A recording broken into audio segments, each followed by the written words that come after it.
The SpongeBob movie, Sponge Out of Water, the junior novelization.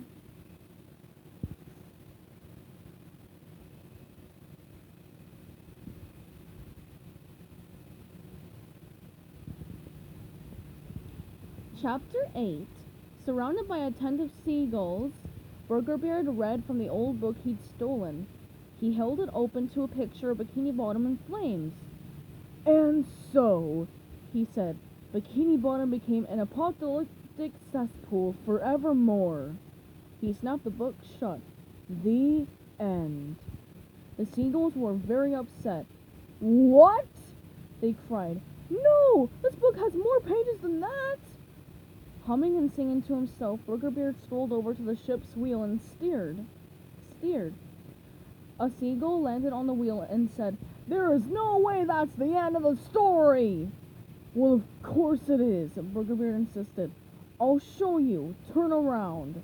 The seagull turned, and Burger Beard picked a feather from its tail. "Hey!" the seagull cried. "I need that to fly, you jerk!" Burger Beard dipped the point of the feather in black ink and wrote "The End" in his book. Not wanting the story to end, one of the seagulls tried to pull the book out of his hand. "What? Give me that book!" the seagull squawked. He accidentally tore loose the page that Burger Beard had written on. "Hey!" Burger Beard shouted. "Let go of that!" The pirate scrambled to grab back the torn page, but he slipped and fell on the deck. Clunk! The seagull flapped its wings and flew off the ship with the page in its beak. Then it dropped the sheet into the water. "I shouldn't be littering," the seagull admitted, "but that ending was garbage." Burger Bear jumped to his feet and started swatting at the seagulls. "Why, you sea scum!" The page with "The End" on it slowly sank into the briny depths. In Bikini Bottom, things had gone from bad to worse. Chaos reigned everywhere. Lawlessness ruled the streets. Fires, robbery, people bumping into each other without saying "excuse me," you name it. Somehow Patrick didn't notice. He strolled into the Krusty Krab and cheerfully said, "Good morning, Squidward. I'll have the usual, with cheese." Squidward shook his head. He couldn't believe Patrick hadn't heard the news. "We're out of Krabby Patties right now." "Out of Krabby Patties?" Patrick said, surprised. "Okay then, just give me a double Krabby Patty." Mr. Krabs ran out of the kitchen, waving his claws in the air. Flames shot out of the kitchen door. "Patrick!" he shouted. "There are no Krabby Patties!" "No Krabby Patties? No!" he wailed. SpongeBob peered through the bubble as it flew over his hometown. "Look what's become of Bikini Bottom!" he cried. "We really need to get that formula back." Plankton mused. "Get the secret formula, you say?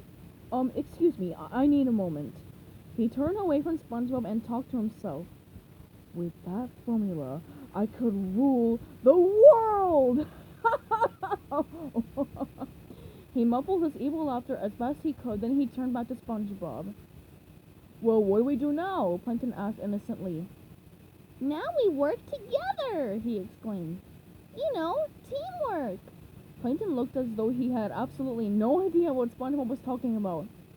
"What's a teamwork?" he asked. "No, Plankton," SpongeBob gently corrected him. "Teamwork!" "Teamwork," Plankton said. "Teamwork! Tie him up. Tie him work. Teamwork! Tie him up." SpongeBob sighed. "Say team, like a sport." "Team," Plankton said. "Team! Now say work." "Work." "Put them together and what do you got?" SpongeBob asked hopefully. "Time bomb," Plankton said. "Work." "Getting better," SpongeBob said encouragingly.